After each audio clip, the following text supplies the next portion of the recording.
Muscle in the Morning. I'm Dave Palumbo, and today is Thursday, June 20th, 2019. And let's find out what's going on in the world of bodybuilding and fitness.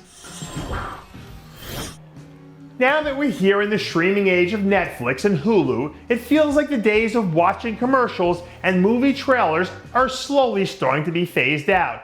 But when I see the words Stanimal and Olympia previews scroll across my screen, you can bet your butt that it's one of the few times I'm actually glued to the screen before the main attraction. Earlier in the week, Classic Physique All-Star Stan Longeaux gave the Stanimal Nation fans an inside look at what phase one of his Olympia prep is looking like. And based on what we've seen, Stan and his crew seem like they're headed in the right direction. So hopefully he can manage to stay the course, because this year he has a shot to be a top 6 finisher. I think it was Tywin Lannister who said, "Lions don't concern themselves with the business of sheep. But when the lion's stomach starts grumbling and he starts to show his teeth, that's usually a good time for the sheep to start concerning themselves with the business of lions." This 212 star Kamal Elgargni gave the rest of the division something to, poke their heads around about when he released new progress photos recently. For the most part, Kamal's been doing a nice job of flying under the radar this year. But when you're a former Arnold Classic champ who's universally regarded as one of the nicest guys in the sport, most people don't bat an eye if you decide to disappear for a few months.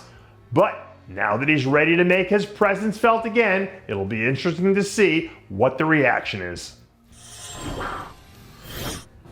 I always love the old saying, a man without a goal is like a ship without a rudder. And I don't know what waters Quincy Winkler's been rowing in lately, but I think it's a pretty safe bet to say that Quincy Winklaar is a man with a plan. The lighter half of the Winkler duo seems like he's starting to round himself into mid-season form, now based on a few updates we got our hands on earlier this week. I know Quincy was experimenting with a few things at the start of the year, so it's nice to see all that stuff starting to fall into place now. So as long as he can keep chipping away, I can see him making one more solid attempt to clinch an Olympia berth over the next few months.